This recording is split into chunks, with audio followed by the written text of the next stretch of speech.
Joining me today is a two-time amateur strawweight champion. She fights out of MMA Underground in the greater Sacramento, California area, and she joins me right now. Her name is Kat Legoretta. Kat, welcome to my show. Thank you for being here. How excited are we? We got a pro debut here coming up. I know, and it's so awesome to like meet you. We've been emailing, so it's really cool, and I'm excited. I'm excited to talk to you. April 21st, Fierce Fighting Championship. That'll be happening in Utah. I know you're a California girl, but you're going to be going out to Utah facing off against a Utah girl. So you're like the dreaded blue corner that nobody wants to see win. Like, does that excite you even more to be like the spoiler for this one?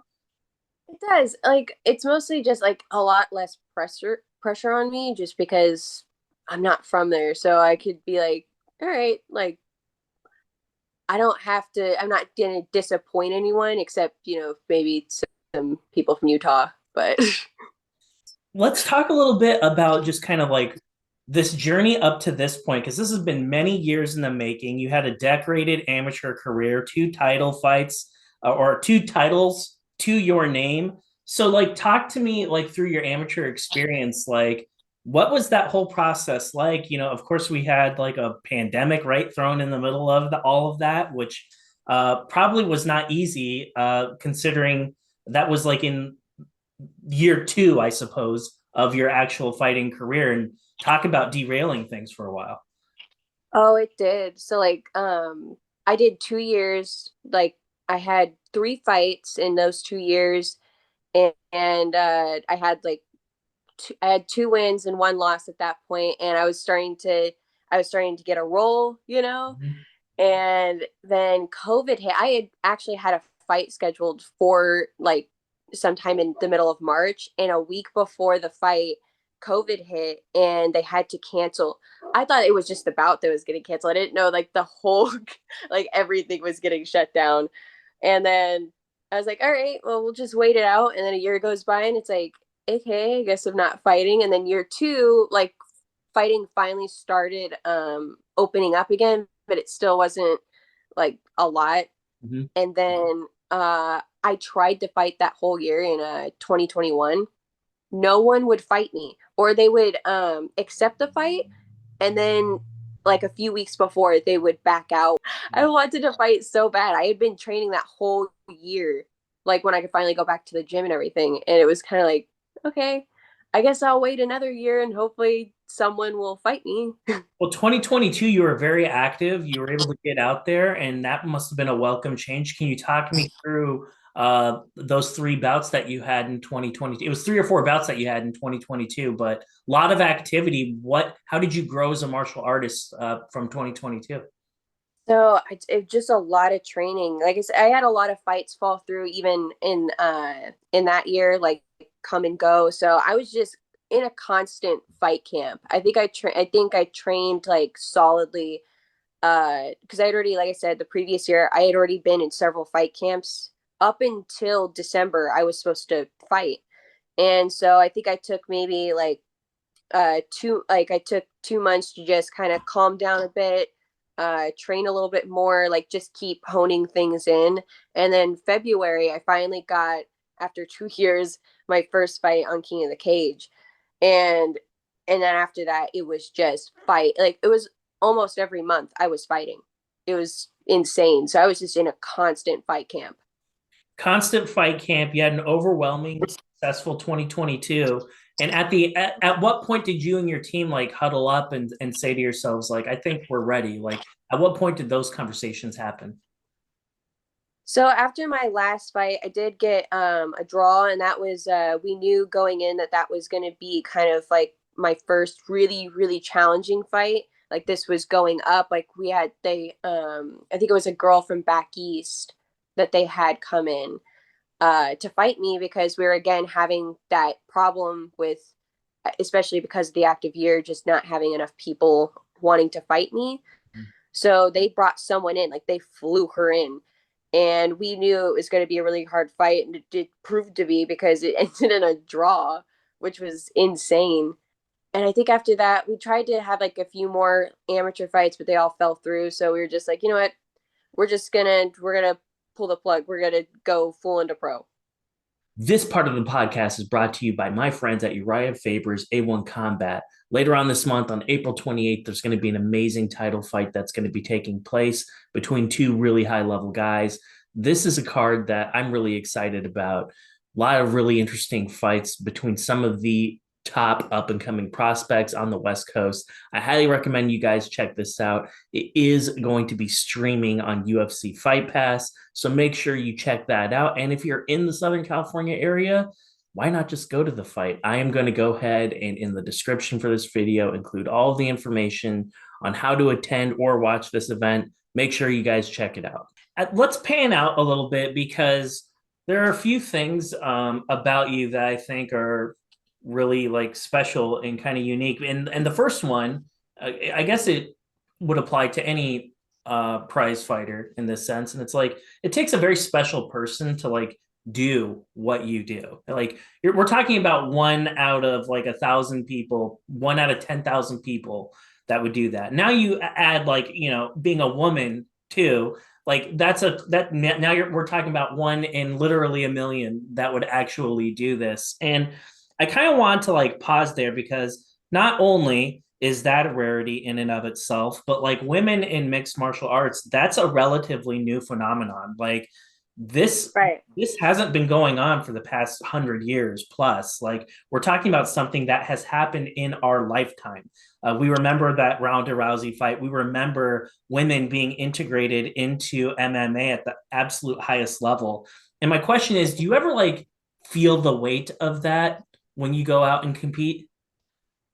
A little bit like I guess to me, I have a lot of people come up to me and like they tell me like, "Oh my God, you're so badass," and female fights are extremely exciting. Uh, and I guess I don't really feel that kind of pressure on myself. I kind of just enjoy fighting. I've always been interested in fighting. I always thought like even when I was younger, I thought it was like the coolest thing. Like I watched Kim Possible and Ninja Turtles and Power Rangers, and I was just like, I like so when my uncle opened up his gym and I was like 10 or so, and he was just like, yeah, like we do fighting here, and he wanted me to come do the kids class because all the kids were really really scared of him. And I did it, and I was like, oh my God, this is the coolest thing. I'm kicking a bag. I've seen cartoons do this like to bad guy. I was like, this is the coolest thing. I am the coolest person I know. So I don't feel like much pressure with that. I do realize though, like a lot of people, like younger girls, I guess they like see me sometimes as like a role model, and I'm like, oh my God. So that's a little nerve wracking when like people see you as like a role model or someone to look to. Talk to me about like the Holly Holmes, the Ronda Rouseys, and like the Kat Zanganus of the world. Like as you're like growing up, like did you like follow the sport closely, like when you were like in high school and stuff like that, or like talk to me about your interest as a fan. Like, is there any like sort of connection there? Yeah, so I actually the first woman's fight I actually saw was Jen Rose Tate, and she fought on so we have a local show here in Jackson, California, that is the GKO, the Global Knockout at Jackson Rancheria Casino. And my uncle was running my uncle's Danny Greider, by the way, and he's my coach. Mhm. And he was running that show, and he was the matchmaker and stuff. So he set up women's fights there. And when I saw her fight, I was like, girls do this? Like you could actually do that. Like I think I had to be like maybe 8 or so. This was before I even started doing it. I was It was amazing to see that and to see her win and stuff. She won 2 medals that night, and I have this photo. I might send it to you later. She put one of her medals on me, and we took a picture, That and it was just amazing. that is so cool. And so my daughter is a teenager now, but maybe not so much now, but like go back 5 years ago. And I remember we were watching an event, and I think Rose was competing. I don't, gun against my head, I couldn't tell you off the top of my head who it was she was fighting, but like Rose was fighting, and it was like a pay-per-view card. And my It daughter, might have been one of Jacques. it may have been, And so, like we said, it's about 5 years ago. So my daughter is, don't ask me why she's up at like midnight and she's like 10 after the year award. But she like looking at this, she's like looking at this, like there's a lot of people here. I'm like, well, yeah, it's a UFC fight. Like that's pretty normal. And she's just like, a lot of people don't care about like girls' sports though. And I was like, well, this isn't just any sport. Like this is the best sport in the world, and here's why. Because it's inclusive and it's only based off of like skill. Like women can compete, whether you're a big girl or whether you're not so big. Like everything's fair, and you're gonna fight somebody your size, and it's gonna be super cool. And look at all these people. I guarantee you, every single person, you're going to see them flip out when these girls walk out to watch them compete. And I think like that was like a light bulb moment in her head because she saw it for herself. No, there is. And that's, I think every girl, any even children should learn how to like know. I think they should know this stuff. I think they should learn how to defend themselves. I think it's a really good skill to learn just in everyday life. And then, yeah, and then the cool thing about like MMA and like the UFC in particular is that, and other MMA promotions, is that they don't just have men and women's, usually they integrate them. So even if like maybe you don't really care about the women's fighting, you're gonna see it anyway. And obviously there's also just female promotions. Uh, uh but and that's cool. Like you have, like, it's not just one league, like most things like soccer and baseball and football, like they have their own leagues that are very separate from the male, and MMA doesn't really do that. Whether this is a good or bad thing, I'd love to get your opinion on it. The path to getting a fight like that, like on a UFC card, that's really not that far away. You look at them, there's really not a whole heck of a lot of you. So the question is, number one, do you have to maybe think about your matchups that you take in order to kind of like get there? I would say I've tried to take harder fights. You know, I want to try to, I've always tried to challenge myself, and I feel like that's the best way to even integrate myself into these pro promotions and higher up promotions, is to take harder fights, because you don't want to take fights that you think are going to be easy for yourself, even if they're not. But if you think that they're easier, like, you don't want to do that, because it's not going to challenge you anyway. It's not going to prepare you for when you do go against someone who has bricks for hands and it has better cardio than you, better movement than you. It's not going to prepare you at all unless you go against people who are either on the same level or higher. Higher is usually the better option. You want to go against higher people. You want to train with people who have higher skill than you. I want to train with people who beat my face in, so that I know that my face is not only conditioned, but hey, maybe I'll learn to move my head. Absolutely. And that's one of the things. And it's like, it's something to consider because you don't want your very, like, the hardest fight of your life. Well, let me rephrase that. You don't want to cherry pick, and then all of a sudden you find yourself in the apex and you're fighting Cheyenne Velismus, and it's the first like real tough fight you've ever had in your life. That might not go well for you. It may not. Yeah. And that's why I think it's so important. It's like you should be trying to like test yourself against the best. And I know it's easy. That temptation's there. Like, oh, we can zigzag our way to the mountaintop and get in the UFC within like 2 years. Yes, you could, but you probably aren't going to stay there if you do that. As soon as you get there, they'll probably spit you out if you're not ready. And I think that's really super important to think about. Exactly. I'd rather not get starched in my first fight. That I do, you know, I'd hate the possibility of that happening. So if I could just be pretty prepared for it and be like hopefully on the same level, like it would be, that'd be way better. Talk to me about, I'd love to get your opinion. You had a very successful amateur career. We're just getting ready to embark on a new journey in MMA, starting your professional career. Your time in this sport, you know, you see your teammates, and you know, I'm sure you've trained with some really high level people before, and you've been around this sport for several years. And I wanted to ask, what does it take in your mind to achieve success in MMA over a long period of time? I think it is just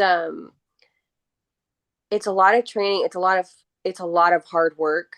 I, even for my first amateur fight, I did literally just 4 months straight of training. Like I did 2 months of just getting me into it, like getting my body conditioned to it, and then 2 months of, oh, here's the actual fight camp. We got you a fight. I'm like, what do you mean that's the fight camp? I thought I was in fight camp, Mhm. and then it is after, you get those basic skills and you have your first fight, then you start getting a little bit more recognition. Then people like, hey, come train with me, and we see your potential.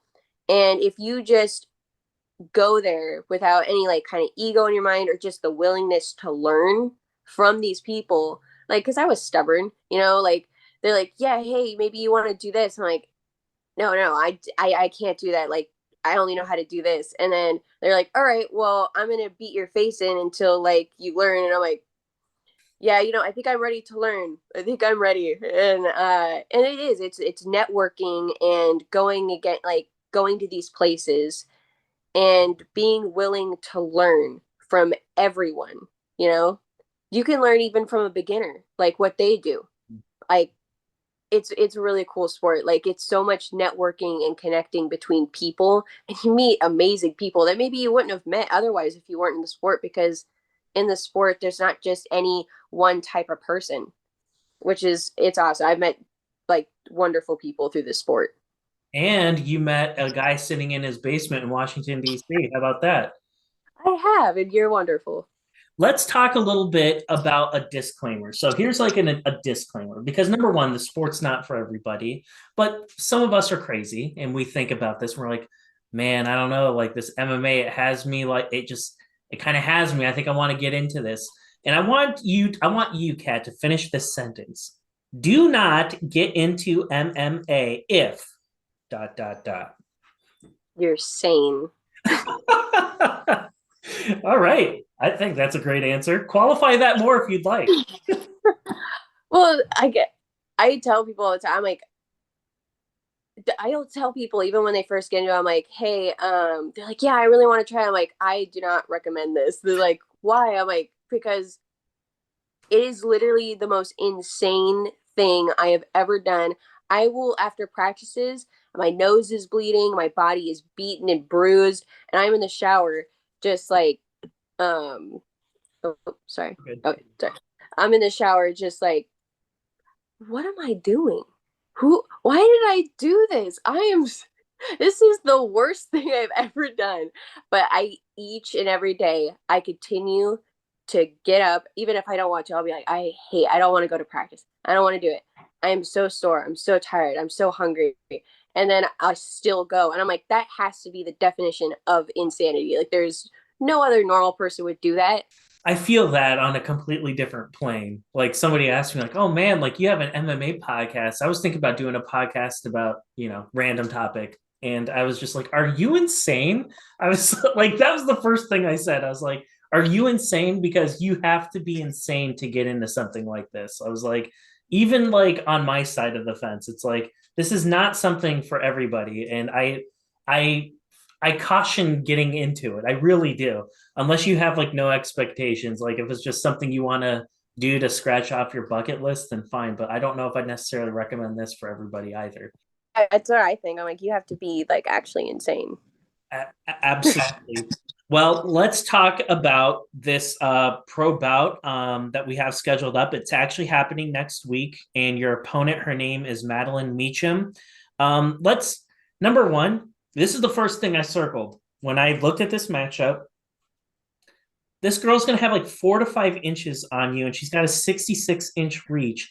And like right off the bat, there's going to be a size discrepancy there. Like you are not 5'7", 5'8". Like this is a very big strawweight that you're going up against, and that was like that was like one of my first observations. And then the second one is like, okay, she's actually from there, so she's got like a lot of her hometown people that are going to be behind her as well.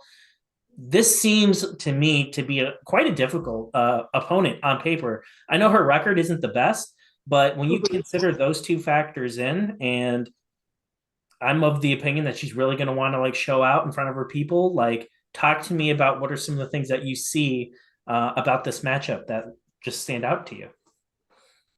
So like you said, the height was like, it like, as a strawweight, height is crazy. Like, I'm usually the taller one of my opponents. Like, I'm only like 5'4", like barely. which is actually And a really good size for a straw weight. That's really good. exactly. And so like usually I'm the taller one. And so this will be the for like I've sparred some people that are taller, so and with long reach. I've sparred men and they usually have a lot of reach on me. So it's not something I'm too concerned about. It's something I'm definitely like, wary of and want to make sure that that I'm aware of in Mhm. the fight. And then I noticed she does jujitsu. Like she has some ground game. Want to make sure that I'm aware of that, and I've been working a lot on that kind of stuff. Mostly just trying to get in, get out kind of thing. I know she has good kicks too. I haven't watched a whole lot of film on her. I think I maybe watched it once. I try not to focus too much on my opponents whenever I'm in fight camp. I'll maybe watch a little bit of film, but I try not to obsess over them because I'm a little bit more focused on like what my game plan is. I think that's wise, and there are a couple reasons for that. I think number one, it's good to just kind of have a rough baseline of what your opponent does, but then number two, Mhm. like that's not the same person.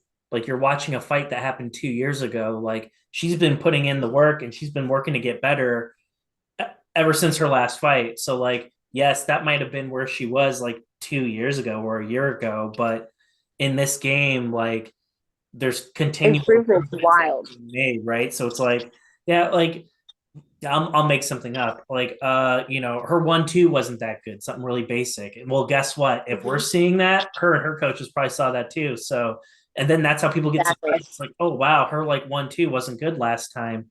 And now all of a sudden it's fire. I'm like, well, no shit, because that's what they've been working on the past like year and a half.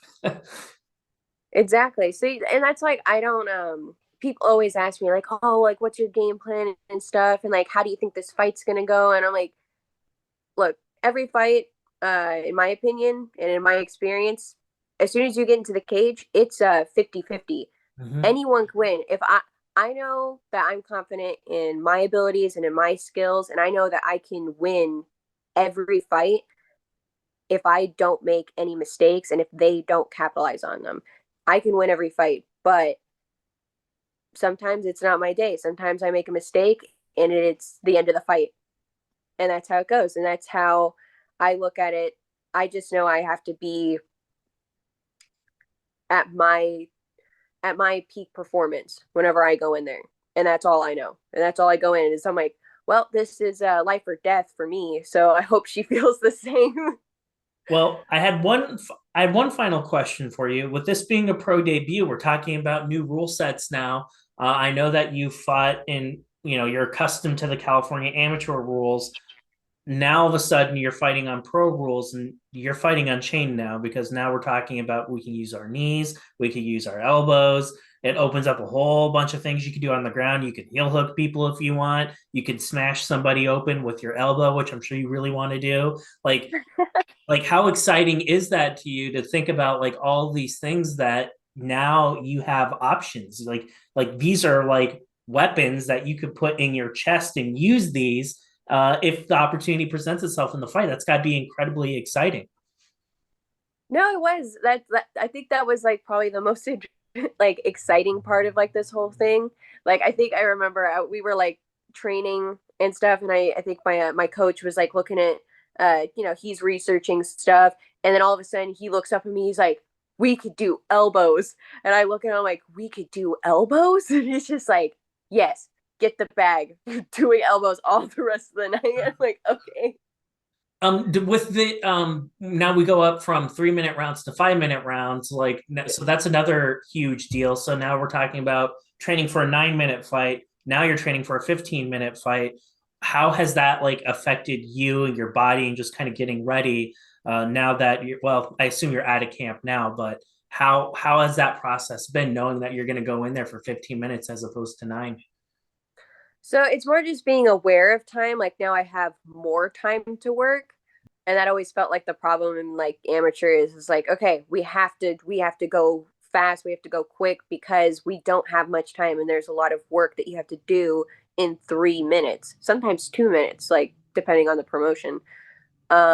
So We already train for 5 minutes, like 5 minute rounds Mhm. either way. In any sparring, that's I've usually only done 5 minutes, so that's not a big concern of mine.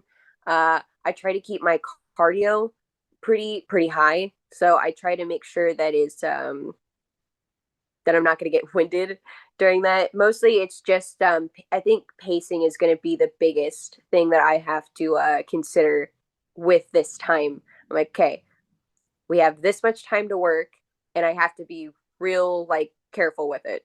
You don't want to go balls to the walls Yeah. on like in the first round with 5 minutes. You're like, wow, this is a really long time. Absolutely. Well, I wanted to give you the final word. I think you really like framed it beautifully about the opponent, and you've talked a little bit about what makes her a dangerous matchup. What is it that you needed to do in your mind? Like, what do you need to do? What's your perfect fight look like in the cage for you? Like, what are some of the things? Like, obviously, I know you have a checklist. These are the things I want to prove to myself in this fight. I won't ask you all of them, but what are some of the key things that you want to get out of this fight? So out of this fight, it's mostly just this is like, since it's my first pro fight, this will be the first like, all right, this is the first stepping stone into going into more pro fights. It's always about improving each fight. It's basically the same thing as an amateur. It's just, but now it's on a higher level.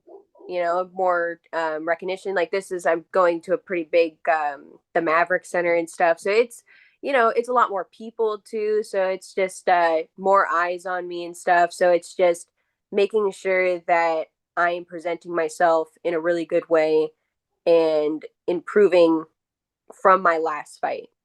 Every time, that's what it is, just improving from each fight and working my way up into, which is hopefully a long career. Absolutely. My friend, I'm going to give you the last word. If there are any teammates or if there's anyone that you wanted to thank before I let you go, I wanted to give you that opportunity before we sign off. Thank you. So all my coaches, my coach Danny Greider, my teammates Matt, Ryan, Justin, Chris, Richard, Tommy, Pete, and Vincent, all those guys. It's a very little small team, and I know all their names. And then all my teammates in MMA Gold, there's a lot of those guys, so I'm not going to name them all. And Jim West he'll be cornering me this weekend, this next weekend as well. So those are my two corners. And then I have some sponsors: Jackson Ridge Casino and Resort, AJ Heating and Air, CC Hay, and there was one more, XL Electrics. Is there a pay-per-view that people can buy to watch your fight? So I think if you go to Fierce Fighting Championships, they have something that says a pay-per-view. I know that's like they have it next to the tickets. The last time I checked, they didn't have anything going yet. I don't know if they're waiting till closer to the fight to even promote that or show it. But I'd also check Fierce Fighting Championships Facebook page. I know they post links on there. And I'll Perfect. probably be posting on my social media soon once I know exactly how they're doing it. Well, we'll keep an eye out for it, and we will go ahead. It'll be in the description for this video by the time we publish it. Kat, thank you for spending some of your afternoon with me. I hope we do this again real soon. Of course. No, it was really nice meeting you and talking to you about all the fight stuff.